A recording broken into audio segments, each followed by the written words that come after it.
Oh, yeah. It's Wednesday. I have lipstick on my teeth. Hold on. Let me get that out. Nobody told me because I'm by myself. Cameron, you didn't tell me. Good I didn't morning see it. and happy Wednesday. Oh, my Happy goodness. Wednesday. You would think that by now I'd be doing a little check on the lipstick, but regardless, you, I no one will would have tell even you, known. I'm going to tell you guys something. I think that this guest that you're about to meet is probably one of the most unusual guests I have brought to LinkedIn Lives. And here's why. First and foremost, he's an Australian, and we don't get a lot of those on LinkedIn Live. So I think that's pretty cool right off the bat. He started taking music lessons when he was about 8 years old, back in the 90s. And since then, he's written like a crazy amount of songs. I think it's over 300 songs, but his music has been listened to in millions in 195 countries. I mean, this guy is prolific, but guess what? It's not just about the music that he's writing, it's how he's using the music to bring messages and also to drive keynotes and coaching to all of us. And the topic that we're going to be talking about today, you guessed it, procrastination. So, Cameron Atlas, I am so thrilled that you are here. Thank you for joining, and thank you for being you. Probably, like I said, my most unusual guest as of yet. So do us a favor. How is it? Tell us a little bit about your hero's story, your hero's journey, and how it is that you pieced all these kind of seemingly ambiguous or random things together that seem to make a lot of sense. Yeah, well, first up, you mentioned about your lipstick and having lipstick on you. I've got I woke up with an inflamed eyelid today. Like it infected. We were joking about it before. It's like perfect for a talk on procrastination of like, you just got to get in and make it happen, even though it's imperfect. So, right. And so, yeah, I've loved, the last a couple of decades now of writing a huge amount of music. And there's a couple of things that happen. One of those big ones is realizing that I wanted to be able to utilize music to make an impact in some way, and maybe in a way that wasn't the traditional route of playing gigs in bars, because I didn't feel like the lyrics that I was writing, people were going to come up afterwards and say, hey, man, I heard those lyrics in that second verse and I'm going to go home and write in my gratitude journal. It's just not the place for it. Great to have live music. But for me, it was right. I didn't know what vehicle it was going to be, but I knew it wasn't that traditional route. And it wasn't until I embarked on a coaching journey for myself of learning how to coach people in the executive space and the personal space that I realized the link between the two, that I could, utilize education and entertainment at the same time and somehow blend those two together. It wasn't for like a number of years though before I actually gave my first talk with a grand piano on stage. It took a while for me to, I think, build the courage to really go for it and just know that I really wanted to do that. But it slowly but surely came together. And, I love now that I get to, give talks around the world and have live music on stage at the same time. So in this period of time that you're thinking these crazy ideas, what was your relationship with procrastination? Because let's be honest, we all do it, right? I don't know anybody who doesn't postpone something that's like, I don't want to do it. I do that all the time. Not the whining, but the procrastination. There was a big one. Yeah, there was a big one for me that happened. So 2018, it was. I got invited to deliver the like a TEDx talk in Rome. And for that, we had people from 40 different countries involved in a music video, because I wanted to demonstrate this surprising power of curiosity and how when we utilize technology, we can actually magnify the impact that we make in the world. And rather than just talking about it, I wanted to show how it was done. And so we got these people from 40 different countries involved in this music video, had them film in their part of the world. And they filmed in front of mountains and castles and rivers and ruins and all these crazy, beautiful places. And for me, I was going to film myself. I was in Mexico City at the time. I had a grand piano in the apartment. I thought, I'll just film in there. But when everybody started filming outside, it was going to be an odd thing to have just me inside and everyone else in these crazy locations. And for me, I thought, you know what? I'll just do it in a future video. I'll be performing the song live on stage anyway. I'll just do it in a future video. And then one morning I thought, well, like, what if I could do it in this video? And I started realizing, okay, these are the things that I'd need to get done. I need a videographer, a drone pilot. I'd need a location. I'd need permits, need a piano, need a piano moving company, all these things. And then it was a realization that, oh, I'd be crazy not to give this a go. And so there was a big enough reason to do it now. And within 24 hours, I had everything except for the piano and the location and the permit. And then a few days later, we ended up filming in front of, at sunrise, the Garden of the Gods in Colorado. At sunrise, there's like stunningly beautiful rock formations and filmed there. And the reason I'm sharing it here is that I realized the biggest thing getting in my way is myself. Always. And that for me, the attachment to, because I was procrastinating on it. It was something that I really wanted. This was like a major piece of procrastination because it was such a major project that I thought it wasn't possible to be able to actually get it done. And so with me in that case, it was, okay, if I'm really wanting to make that happen, go and make it happen. Go and get it done. Right. So I put this question in the chat. Nobody, I guess they're procrastinating to answer this question, right? And so what I want to find out from you, hey, Susie, she says, I love this. We always get in our own way. And then we got Amy Horner here, never let perfection get in the way of good. And ain't that the truth? But this is the question, you guys like sitting on this or something? Tell us. The reason why we're asking is because we want to not only help troubleshoot it, but also because there's something that's going on for us when we're procrastinating.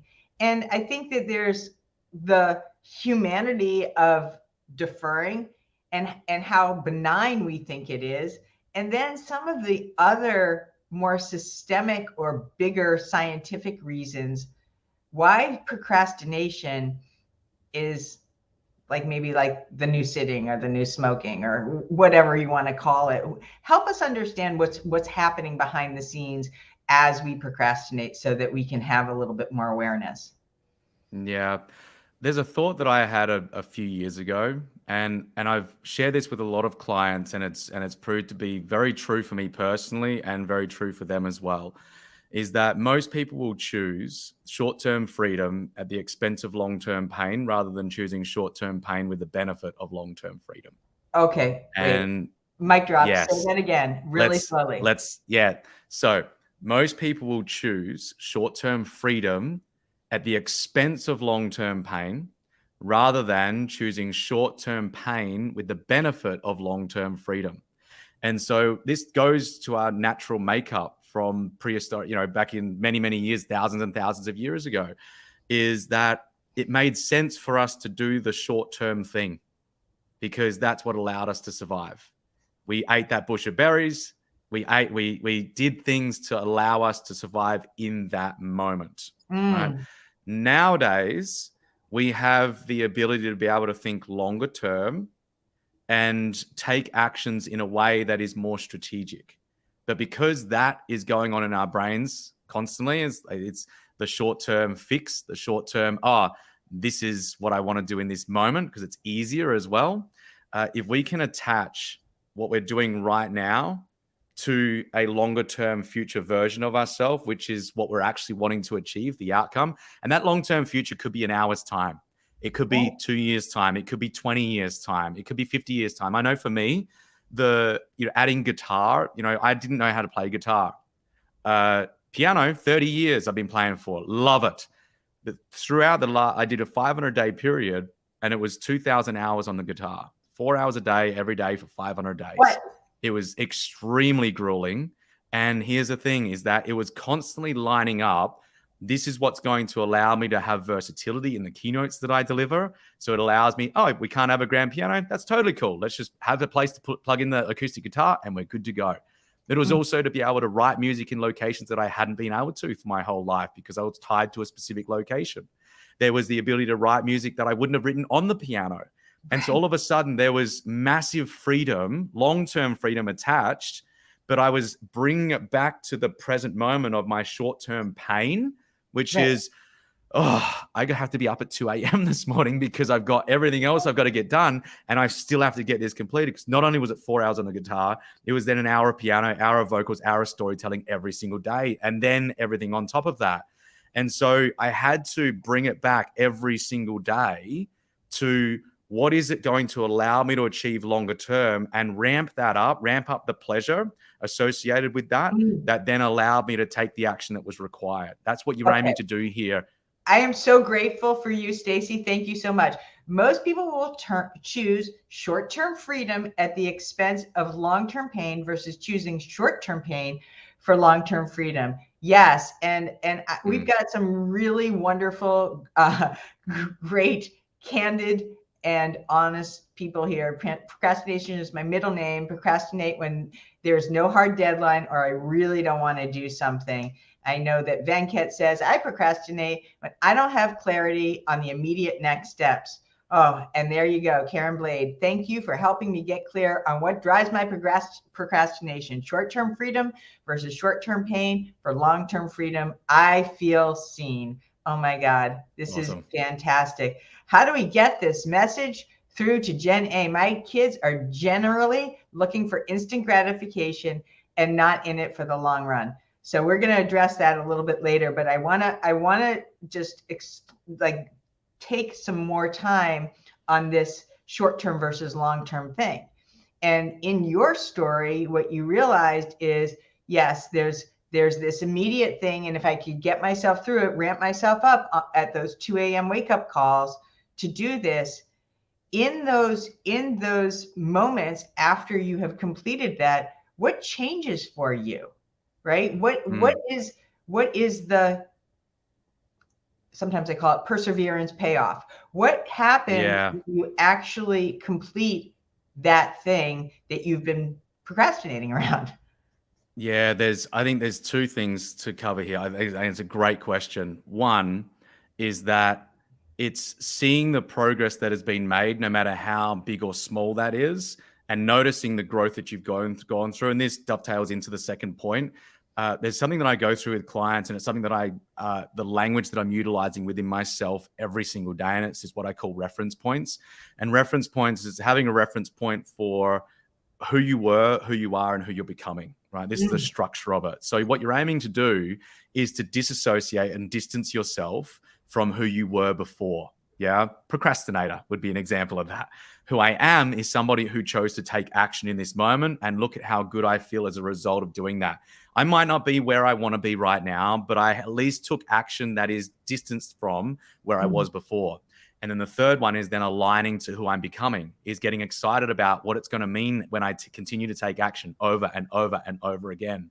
So to repeat that, disassociate from past, associate to present, align to future. You do those three things, then what you're aiming to do, because if you have a belief that I am a procrastinator, that's an identity belief that is becoming ingrained, and you're going to take action in alignment with that. You know, we tend to take action in alignment with what we believe. Right. That tends to be the thoughts that we have. And so if you can instead see that actually I took specific action today, that's who I used to be. That was a former version of myself. And look how far I am from there. The further you can distance yourself from there, when you're under pressure, and let's say there is a challenging situation that comes up in the future, ideally, instead of going back this distance, you're only going back this distance. Yeah. And so there's this, even though you've gone, maybe reverted back slightly, it's not as much as what you had previously. And that allows you to build in a further reference point and think, hey, even when I'm really challenged, I'm not going back to where I was before. And that builds in a further reference point over and over and over. The reality here is that when it comes to reference points, we are building these in whether we like it or not. It's just that most of us are doing it unconsciously. It's the language that we have within ourselves. I'm a procrastinator. Oh, look, imagine positive versus negative reference points. Positive reference points is that I took action today. I'm a procrastinator, and look at how I procrastinated. If this outweighs this, you're going to feel like you're procrastinating much more. You need to balance that out, and the way that you do that with conscious language, because you need to build in and strengthen the neural pathways that you're actually a great action taker, that when you're focused and you take the specific action in alignment with your goals, you're actually pretty productive. Yeah, I would guarantee that everyone on the call, when you really want to do something, you're actually really productive. Oh And my so if you goodness. can continue to drive that home, it's not that you're a procrastinator. It's that that's simply a pattern of behavior that you're no longer willing to align to. Oh, I totally love this. You know, you've some people make make an agreement, some people make a decision, some people make a commitment. And if you are committed in these cases to not being that, you are free. You are free, and reinforcing it. I talk about these books a lot, but one of them is called The Gap in the Game by Dan Sullivan. Many of my clients know this, and he talks about measuring your wins every single day. Measuring your wins, not measuring what you didn't do. Because most people go to bed at night, and I've been there myself, and oh, I didn't get to that. Oh, I didn't get to that. Oh, I didn't get to that. And then it sets us up for the things that we are reminding that we're procrastinating around versus the things that we've already completed to reinforce that positivity. So Love thank that. you so much for that, because I think that that is huge. I want to move to the areas and the framework that you use that I know that everyone here is going to benefit from to break down that urge to default to procrastination. Walk us through what that looks like, because listen, it's tax season and that people are going to want to procrastinate that, because that's not a good time. Many people Yeah. on this call are in transition. Oh, do I have to network? Do I have to redo this? Do I have to redo this? So help us and walk us through. Yeah, there's a few key steps here. I mean, there'd be four key steps, right? First and foremost, understand the outcome that you're aiming to achieve, right? Get clear on that. Go outcome first. And what's more than that is, why do you want that outcome? So what you're aiming to do is build up that outcome in your mind for it to be really important. Because at the moment, it's, the balance, the imbalance is that it'd be kind of easier and more pleasurable just to do the thing that I'm doing right now.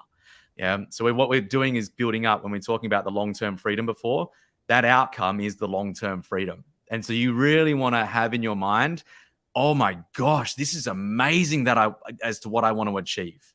No matter how mundane the task is at hand, what's the outcome and why do you want it, first and foremost? Then ask yourself, what's the reality of the situation if I continue doing what I'm doing? And usually I want you guys to put in here one outcome, guys, that you are, I guess, like salivating for, right? It has to be juicy. It can't just be like, oh yeah, someday when if. It has to be something that you're really like, you want it bad, so bad that you can taste it. Because that's, I think, where a lot of this comes in. The nice to haves versus this is a non-negotiable, right? I am not going to mess around. I am unstoppable. So somebody please put that in there. Let's get some accountability.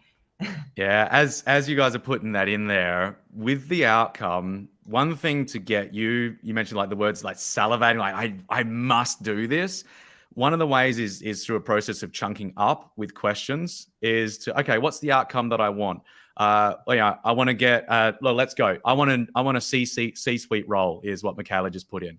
Okay, so on its own, I go, I kind of want that. Okay, for what purpose do I want that? Well, I want to progress in my career. Well, why is it that I want to progress in my career? Well, I really want a chance and an opportunity to show what I'm made of. Oh, now we're starting to get juicy, right? Why is it that you want to get, to show what you're made of? Because that would allow me to know that my life has really been worthwhile. Oh, now we're talking. Yeah, now we're talking about a sense of purpose rather than something that you're going to do. Yeah. And so if we can continue chunking up, what you're aiming to do there is do it until you get excited. Do it until, like what Lauren said about like almost like that salivating. It's, oh my gosh, I really want that. There we go. Yeah. Kari, C-suite with my dream industry. So you ask, what does that allow you to experience? And so continue chunking up until a point where it is really attached and aligned to a really great sense of purpose. Because then all of a sudden the stuff that you got to do, and also this second step of what's the reality, okay, what if I continue procrastinating in this way? What is that going to mean? Right. Well, it's going to mean that I don't get to experience that. That means I haven't lived up to my potential. Maybe if I have kids, it means that I'm showing them that you can't really go after your dreams because of things that happen in your life. Instead, but I really want to show them that anything is possible when you really put your mind to it. Now now it's, well, I'm really not going to stay here anymore. So you've ramped up either enough pain or enough pleasure. Right. So pleasure to go to it and pain with staying stuck. Then the third piece is then what are the action items? So list those things out. What are the key actions? Now there might be 3 to 5 different things that you're going to do. Then number 4 is do one. Just do the first thing. One. All right. Just I one. love that. Just one. Thank you. Gosh. Because that builds momentum. Builds momentum. Yeah. I know. I tell this story sometimes to myself, right? About the dishwasher. I don't want to empty the dishwasher, so I tell myself just one cup, just one this, and before you know it, it's done. Yeah, well, myself all the time.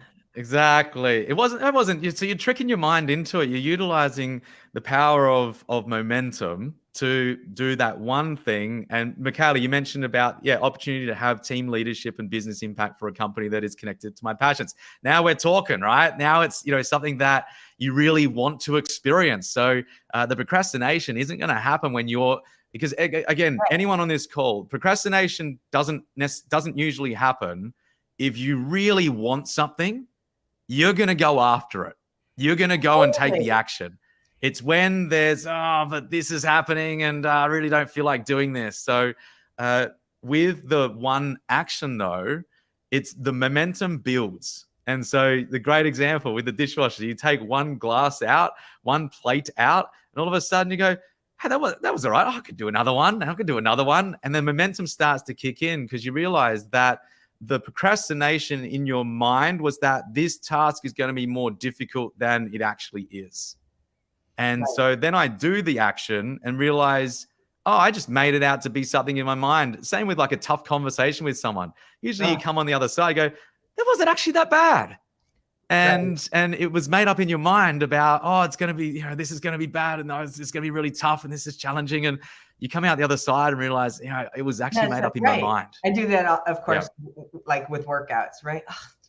I really don't want to work out. And then I like do it. And I never am like, that was a total waste of time. Right. So I want to address this question. Thank you, Karen. You're always like asking the great questions here. Generally, how often do you recommend one applies this process? Great question. Depends on how often you procrastinate. So at the end of the day, it becomes, you want it, right? Because he has the same hierarchy of interest. Yes. Here's the thing. Jokes aside, with this, Karen, what you're aiming to do here is if you're finding yourself procrastinating, you're going to be doing this more often to begin with. And so it could be a daily occurrence or per task occurrence multiple times a day. If you find yourself procrastinating on a specific task, do this, and you can do it so quickly. You go, why is it that I want it? It's going to allow me to achieve some great success. Oh, great. What's it going to cost me? I'm doing something that's not going to allow me to get there. Okay, what are the actions? Let me take one. And within 10, 20 seconds, you're good to go, right? And so, yes, Karen. Yeah, Karen, that having a laugh with every day. Yeah, that's the reality is, if it is part of a pattern that is playing out for you right now, you've got to be willing to do something on a daily basis. Because here's the thing, if you're procrastinating on a daily basis, you're going to need to do the opposite pattern on a daily basis in order to rectify, in order to strengthen the neural pathways to a point where, I am a real action taker. I am very productive, and procrastination doesn't even get a look in anymore. And so you've got to look at it like that. I know for me as well, when I'm not, you mentioned about earlier, Lauren, about measuring your success. When I find myself not taking action in alignment with where I'm aiming to go in a specific area, let's say around my health and well-being, or let's say there's one at the moment actually that I'm doing where it is no technology until at least an hour after I've gotten up in the morning, to make sure that I'm in control of that first hour of the morning. I'm able to get my morning routine done. And so I track that on a daily basis in the performance tracker that I have that I use with clients and I use for myself as well. And so it's a daily, it's inside a spreadsheet, and I'm daily tracking how well I've done so that I can measure over the next, over this 12-week period of how well I've done over those 90 days. Yeah, around, approximately 90 days. So that tracking, the reason I share that is you want to go as detailed as it takes in order to get the outcome that you're shooting for. Once you get it and it's more ingrained and it becomes more unconscious, then you can become a little more abstract because it's going on underneath the surface anyway, and you're good to go. Right? I think hopefully when I ever write a book, one of them might be called Gamifying Life, because I think that gamification of how we can do these things to work through a lot of the unfun things that we have to do is super, super, super important. I want to address, this is a great question from Maria. Oh, great questions. This is gold. Thank you, Maria. Oh, genius. Yeah. How to stop all the distractions. Sometimes you're productive, but it's small bursts on 1,000 things and nothing gets done. Yep. So depends on where this is happening. If it's in a work environment or a personal environment, the structure is still the same. It just might change a little in how you do that. One of the things that I'll get clients to do is block out certain chunks of time, which are specifically focused on a specific task, which means there are no distractions that are going on during that time. And if you've got direct reports, for example, as well, if you're like, you've got certain people that you're leading and they may be coming to you, is to be able to say, hey, I really want to be here for you, and to be able to be accessible. For that to occur, there are some other priorities that I also have that I need to absolutely focus on. Is it okay for this hour each day or these 2 hours each day? I am going to be laser focused on those. The rest of the time, my door is completely open. And I'd love to do the same for you as well. Is there a specific time that you find yourself to be really productive where you just want to be laser focused? Because laser focus, if you can do like a 50-minute sprint or an hour sprint where you've got no distractions, you'll be amazed at how much you can get done. Amazed at how much you can get done. This is a great example that you have with people, but what about the distractions that we invite in? Exactly. And this is where the second piece here is look at what you can remove. I like the notifications. I just don't have notifications on my phone. And I, moved them back into, I think it was 2018. Yes, there's the WhatsApp I have personally, because there's a need for that with the employees that I have, and other personal pieces. But everything else, as far as social media goes, there is no notifications at all in terms of likes or comments or shares or anything like that. So look at what you can remove. There's a great exercise to do of, right, what are the things I'm going to start doing? What are the things I'm going to stop doing altogether? What are the things I'm going to stop doing and I'm going to delegate out to somebody else or something else in terms of tech? And then what are the things that I'm going to keep doing? And so in that, Maria, the things that I'm going to stop doing, I'm going to stop having notifications on my phone, for example. You want to look at, you mentioned about stop all the other distractions. I would write all of those distractions that you're currently experiencing down. Let's do an inventory, and then look at which of those, look at which of those you can remove altogether, because it's your responsibility to remove those. And that could come in the form of a tough conversation as well with somebody to be able to remove that distraction because there's somebody coming to you because you've allowed that in and you haven't set a clear, healthy boundary. Or it could be something like technology and you're allowing that distraction to occur. So look at the distractions, write them down, and then look at which you can remove altogether. And otherwise, look at which you can mitigate to be in specific time frames instead, so you can stay laser focused in the other times. I put this back up because we're going to wrap up, but I wanted to make sure that people had this because I think that this is so encapsulating of the entire idea around procrastinating, right?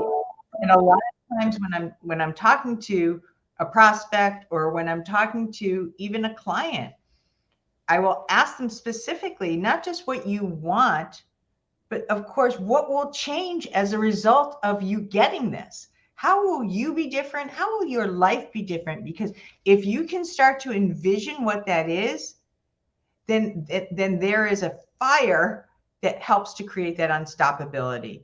And I want to leave you guys all with some fire. And Cameron, you brought it on, a flame thank you so much for coming. And thank you for coming with your bum eye. And thank you for not especially the lipstick. And thank you all for being here today.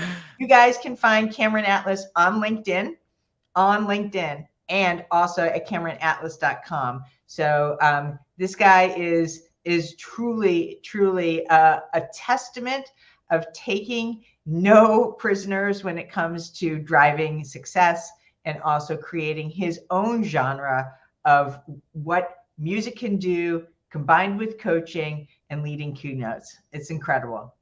Thank you so much. We're going to sign off for now and have a beautiful day. Big guest next week as well. Thanks, guys. Have a happy Wednesday. Bye, everyone.